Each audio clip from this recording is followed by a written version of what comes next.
Tout semble a priori clair. Ce serait un simple accident. Mais au cours de l'analyse par le laboratoire d'État, des résultats embarrassants apparaissent.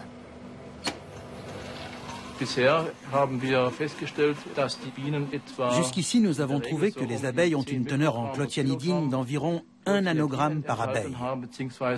Or, le seuil de toxicité pour une abeille est de 4 nanogrammes.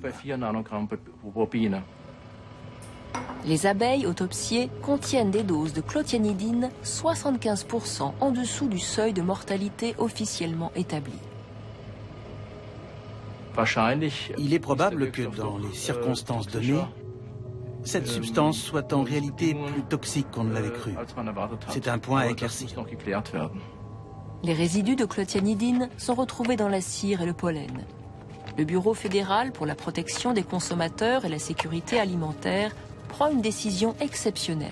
Suspendre, au nom du principe de précaution, l'autorisation d'utiliser le Poncho Pro dans l'enrobage des semences de maïs et de colza. Bayer ne reconnaît pas sa responsabilité, mais paie néanmoins 2 millions d'euros de compensation aux apiculteurs. Plus rien n'est dit sur les résultats inattendus du laboratoire de toxicologie.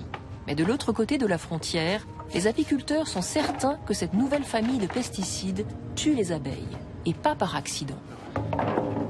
Ça a été un très gros combat des apiculteurs en France, puisqu'on a été en plus le premier pays qui a été touché par ces problèmes-là. D'ailleurs, dans les années 95, 96, 97, on parlait même du mal français des abeilles. Et donc, on cherchait les causes de nos problèmes de mortalité d'abeilles. À partir de 1994, les apiculteurs français voient soudainement leurs abeilles disparaître au moment de la floraison des tournesols.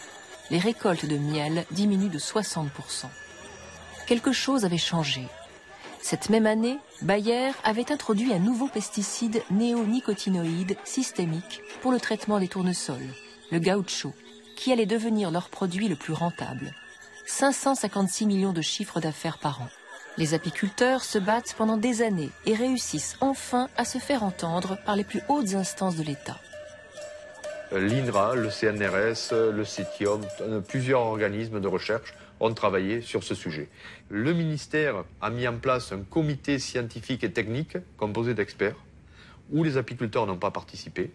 Et ces 15 experts ont pris tous les dossiers scientifiques, toutes les études, ont fait un protocole pour savoir si elles étaient sérieuses et si on pouvait les prendre en compte, au niveau de la répétabilité, au niveau de la pertinence des analyses, etc.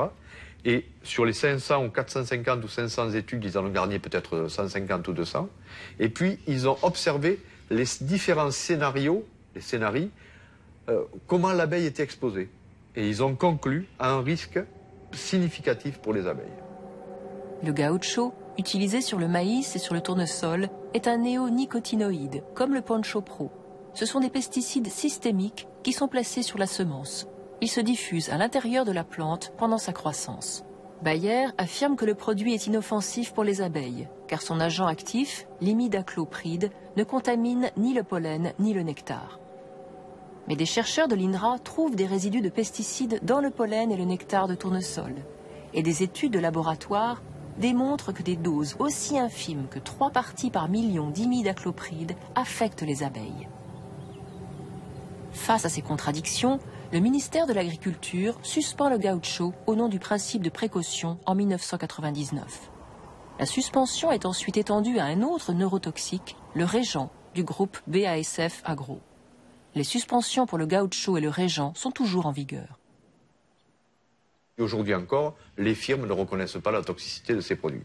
Mais le problème s'est décalé, parce qu'à l'époque, il n'était qu'en France. Après, il est arrivé en Allemagne, il est arrivé en Italie, il est arrivé en Espagne. Et à mesure que le produit s'est répandu dans le monde, partout, il y a eu les mêmes problèmes. L'évolution a été majeure et très insidieuse, en fait. Le public a l'impression qu'on n'utilise plus de pesticides. On ne voit plus dans les champs de pulvérisateurs avec des rampes de pulvérisation absolument énormes, ces nuages que tout le monde a vus dans des films et ainsi de suite. Et donc, on a l'impression que dans nos campagnes, c'est merveilleux, on n'utilise plus de pesticides. Ce qu'il faut quand même réaliser, c'est que ces pesticides ont une toxicité suffisamment importante pour que quelques milligrammes déposés au niveau de la semence suffisent à rendre toxique l'ensemble de la plante, même au stade floraison. Et donc, toute la faune pollinisatrice, là, c'est pas spécifiquement l'abeille domestique, c'est vraiment toute la faune pollinisatrice, dès l'éclosion de la larve, en fait, pendant toute sa vie, va être alimentée avec une nourriture contaminée. Mais la toxicité des néonicotinoïdes ne s'arrête pas à la seule contamination du pollen et du nectar. En 2009, des chercheurs italiens trouvent que des plants de maïs traités exudent des doses létales de pesticides dans une sorte de sève liquide qui se forme à l'extérieur de la plante. Ces gouttelettes sont jusqu'à 1000 fois plus toxiques que du nectar contaminé. Une abeille qui boit ce liquide meurt en quelques minutes.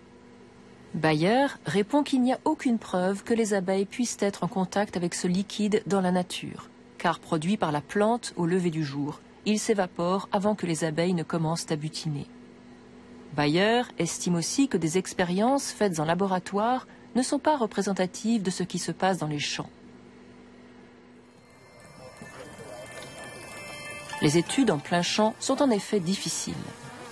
Les abeilles butinent sur une superficie de 3 km² autour de la ruche, visitant plusieurs centaines de fleurs par jour. Dans ces conditions, comment les étudier et suivre leurs mouvements?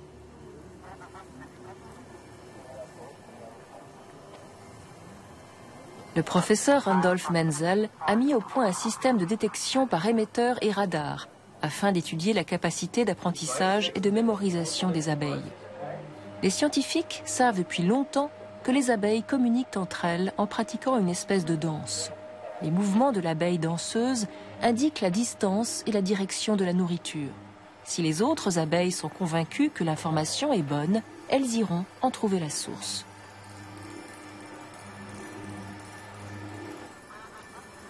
Une abeille est dressée à aller butiner une première source de nourriture. De retour à la ruche, cette abeille se retrouve en contact avec une abeille danseuse qui indique une autre direction. À la sortie de la ruche, l'abeille est équipée avec un émetteur et elle doit donc faire un choix. Va-t-elle visiter le point A, la première source qu'elle a mémorisée, ou le point B, la source indiquée par la danseuse? Sa décision est suivie par radar. Incroyablement, l'abeille va aller au point A, puis directement au point B, sans avoir à repasser par la ruche. Elle navigue donc comme si elle s'était construite une carte en juxtaposant sa propre expérience et les informations reçues dans la ruche. C'est une découverte étonnante, parce que cela signifie que les informations données par cette danse symbolique sont presque aussi importantes que celles qu'elles apprennent toutes seules. C'est un comportement très sophistiqué, mais aussi très vulnérable, car une perte de la mémoire ou de l'orientation peut être catastrophique, et pas seulement pour l'abeille individuelle. Ça y est, c'est bon, elle est sortie. Dans ce champ, nous avons fait l'étude d'une substance qui était développée par une compagnie pharmaceutique.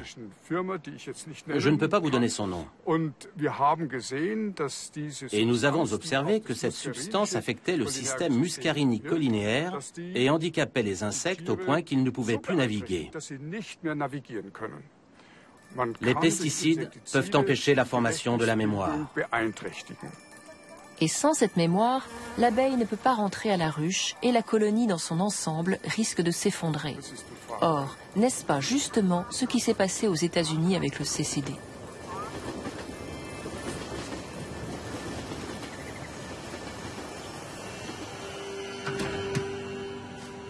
Des recherches à l'INRA indiquent que les néonicotinoïdes ont des effets différents selon le dosage. Une exposition répétée, même avec des doses infimes, peuvent avoir des résultats inattendus. Avec ces pesticides, il n'y a pas de seuil de tolérance pour la mortalité. Le toxicologiste Luc Belzins a fait partie de la commission des toxiques qui a enquêté sur le caoutchouc. Il étudie ces pesticides dernière génération depuis près de 15 ans. Il est très difficile de voir des effets comportementaux, par exemple chez un insecte qui est en train de mourir. En revanche, quand on diminue les doses, on ne voit plus le phénomène létal, c'est-à-dire la mortalité, mais on peut commencer à voir apparaître d'autres effets. Et ces effets, on les appelle des effets sublétaux, sub qui veut dire en dessous, et en dessous donc du phénomène létal, c'est-à-dire en dessous de la mortalité. Sur la base de nos études, nous pouvons dire maintenant que le comportement d'un toxique dans un organisme n'est pas forcément celui attendu. Lorsque les doses sont répétées, le toxique n'induit pas une mortalité dans le sens attendu, c'est-à-dire que les fortes doses ne sont pas forcément les plus toxiques et qu'on n'est pas forcément protégé par les faibles doses. La question qui se pose maintenant, c'est de se dire si ce phénomène qui a été démontré chez l'abeille n'est pas extrapolable à l'homme. Ces effets sublétaux sont source d'intoxication du système nerveux. Une perte de la mémoire ou une paralysie temporaire sont catastrophiques pour les abeilles domestiques ou sauvages. Un empoisonnement aux pesticides à un niveau sublétal serait-il la cause de la disparition des abeilles? L'Agence française de sécurité sanitaire des aliments publie un rapport sur la mortalité des abeilles au printemps 2009. Aboutissement de plusieurs mois d'enquête, il devait donner des réponses définitives. À la surprise générale, ce rapport remet en cause la validité des études scientifiques qui ont permis la suspension du gaucho 10 ans plus tôt. Le rapport de l'AFSA, personnellement, m'a laissé extrêmement perplexe. Il ne prend pas en compte le fait qu'antérieurement, en France, le ministère de l'Agriculture a décidé d'interdire l'enrobage des semences de tournesol et après de maïs avec de l'imidacloprid, et ça n'a pas été fait au hasard ou sur un coup de tête, ça a été fait sur la base des conclusions rendues par une commission d'études qui a examiné tous les rapports scientifiques. Donc considérer que ces éléments ne sont pas forcément valides aujourd'hui me semble un petit peu surprenant. Si le rapport énumère près de 40 causes possibles, qui vont des oiseaux aux araignées, en passant par divers pathogènes ou bactéries, l'impact des pesticides est tout en bas de la liste. Et bien sûr qu'il y a de multiples causes, mais il y a une hiérarchie sur ces causes. Dans ces causes, je dirais que les 2 ou 3 principales causes sont bien sûr, et oui, les pesticides, et également les problèmes de pathologie, de sanitaire, également l'évolution de l'agriculture au niveau des ressources mises à disposition des abeilles, ça c'est vrai, mais il y a des éléments sur lesquels on peut agir rapidement et d'autres sur lesquels on ne peut pas. Et dans le Lot-et-Garonne, par exemple, quand on a retiré le gaucho sur tournesol et sur maïs, les apiculteurs ont retrouvé leur colonie comme 10 ans auparavant, sans problème, avec les populations, des récoltes, etc. Les apiculteurs se sentent trahis, d'autant que malgré leurs protestations, l'AFSA vient d'autoriser l'homologation d'un nouveau néonicotinoïde, le Cruiser. À l'automne 2009, la recherche française semble enlisée dans la controverse, les diverses institutions nationales étant arrivées à des constats divergents à propos de la crise des abeilles.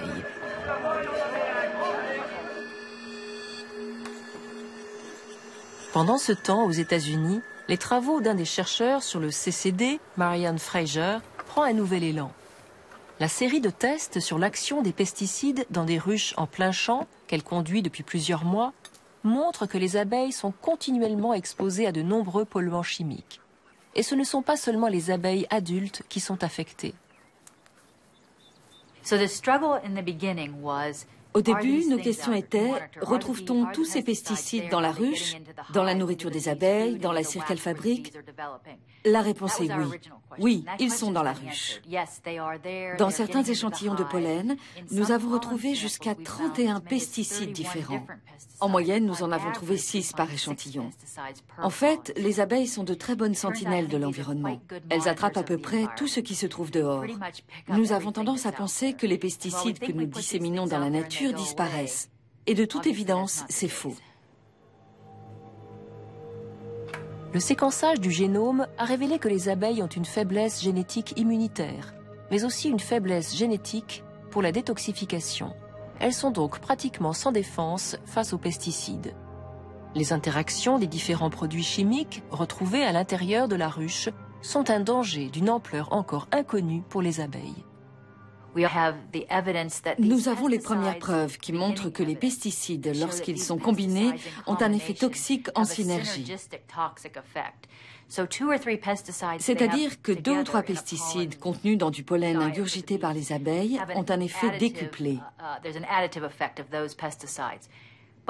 Mais nous avons aussi découvert que certains pesticides et fongicides peuvent agir en synergie, c'est-à-dire qu'ils deviennent beaucoup plus toxiques quand ils sont pris ensemble plutôt que séparément.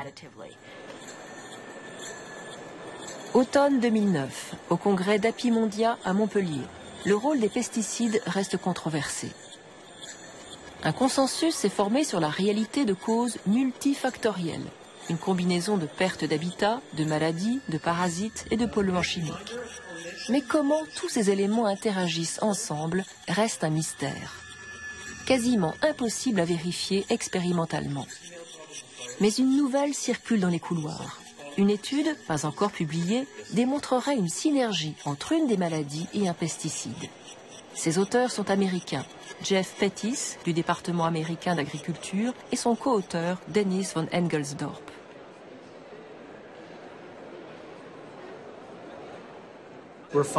Nous avons découvert que les concentrations de virus sont beaucoup plus importantes chez les abeilles atteintes du CCD. Mais puisque nous n'avons pas trouvé de virus ou de pathogène consistant, ça veut dire qu'il y a un autre facteur. Un facteur qui détruit leur système immunitaire et les rend plus vulnérables à la maladie. L'autopsie des abeilles atteintes du CCD avait révélé au moins 4 types de virus par abeille. Les abeilles étaient aussi infectées par une maladie fongique, soupçonnée d'avoir détruit des milliers de colonies en Espagne, le Nosema serrana. J'ai récemment mené une étude en collaboration avec Dennis et d'autres scientifiques. Nous avons exposé des colonies à une faible concentration d'insecticides néonicotinoïdes et nous leur avons inoculé le Nosema, un parasite qui s'attaque au tube digestif de l'abeille. On a constaté une hausse du taux de Nosema comme réponse directe au faible dosage de néonicotinoïdes, ce qui n'a pas été le cas des abeilles qui avaient simplement été nourries de protéines. Tu as constaté cet effet avec une très faible concentration de pesticides. Et c'est toute la question. S'il y a un effet avec une si faible dose, on ne l'aurait pas découvert au cours de notre recherche, parce que le taux était inférieur au seuil de détection. On savait que les abeilles étaient exposées parce qu'on les avait exposées. Mais sans ça, tu n'aurais jamais su qu'elles l'avaient été. La conclusion est que ce sont les interactions qui sont probablement la clé. La santé de l'abeille est très complexe et ces interactions avaient été ignorées jusqu'à présent. Mais là, nous manipulons un pesticide et un pathogène et nous voyons clairement l'interaction. Ces conclusions sont confirmées par la publication en décembre 2009 d'une étude de laboratoire d'Yves Lecomte et Luc Belzins de l'INRA.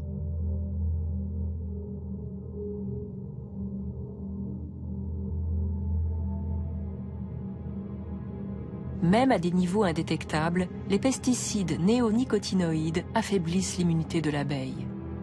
Si ceci est la réponse au mystère du déclin des abeilles, alors la simple élimination de ces pesticides pourrait les sauver.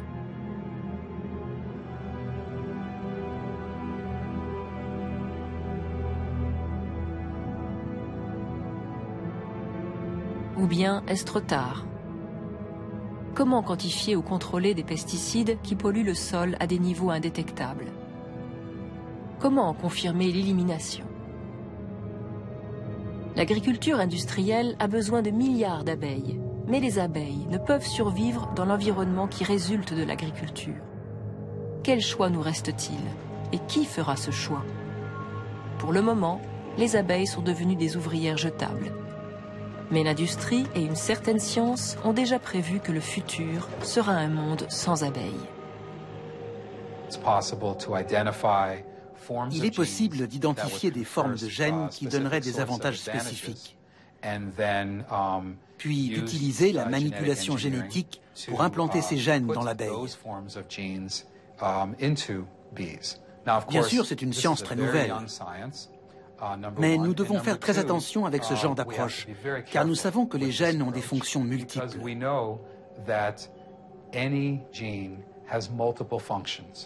Il n'existe pas de gène qui ne fait qu'une seule chose. Les outils sont là pour fabriquer des abeilles qui seront plus productives dans notre environnement agricole. Mais nous devons avancer prudemment.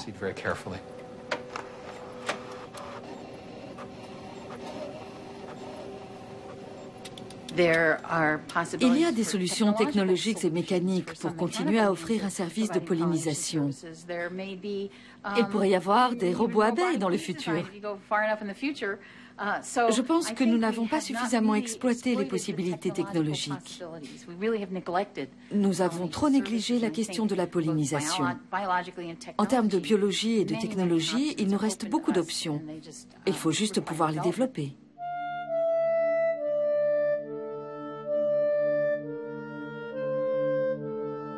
Est-ce donc la solution? Des super abeilles génétiques ou des abeilles robots?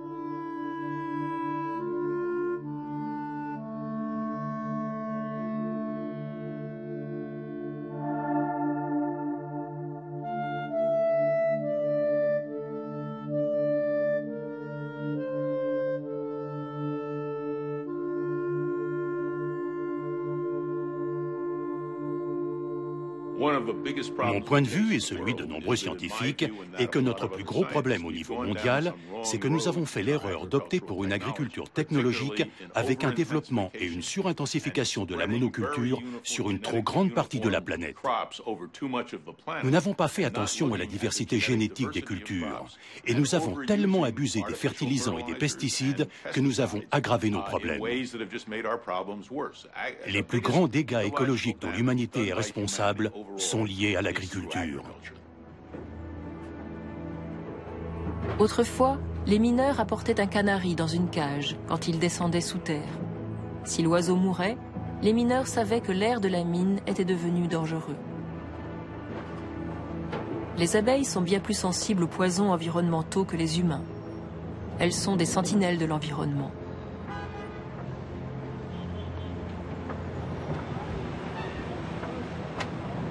Quand le canari mourait, les mineurs évacuaient la mine. Aujourd'hui, les abeilles meurent. Qu'allons-nous faire?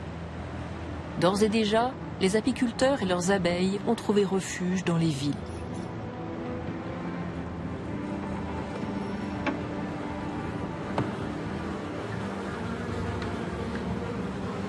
Ça, c'est un cadre magnifique. Il y a 2-3 kilos, elles ont très bien travaillé après la première récolte encore. Pourtant, la saison n'est pas favorable.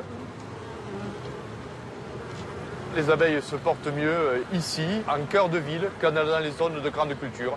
Elles produisent plus de miel, il y a moins de mortalité. C'est quand même un vrai signal d'alarme.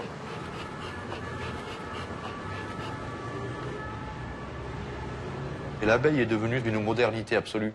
Si on règle le problème de la survie de l'abeille, qui a quand même 80 millions d'années, elle était là bien avant nous, hein, on règle également des questions d'environnement, des questions d'agriculture, etc. Et c'est très important. Pendant des siècles, les hommes ont scruté la perfection architecturale de la ruche pour y trouver un miroir de leur propre monde. L'ordre éternel des abeilles était un exemple pour l'ordre social humain.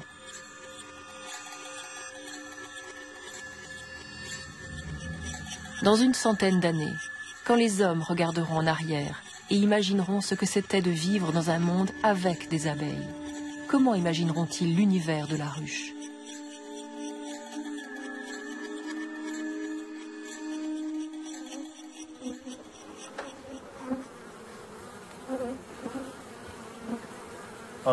Sur la tombe de mon père, on peut lire « Comme les abeilles s'envolent chargées de trésors, les minutes passaient chargées de plaisir ».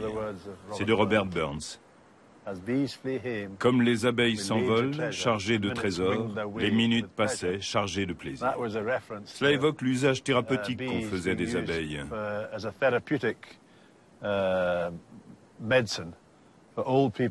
Les personnes âgées et les convalescents restaient assis à contempler les abeilles.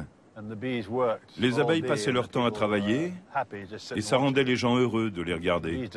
Les abeilles ne les piquaient pas parce qu'il y avait des ruches dans les jardins. Elles étaient habituées aux gens. Je vis à la campagne, une campagne magnifique.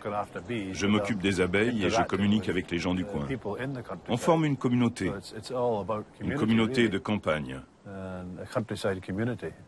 Je rencontre des bergers, des fermiers et des propriétaires terriens. C'est un mode de vie. Moi, je suis l'apiculteur. Ils ont tous un métier. Ce serait dommage de voir tout ça disparaître.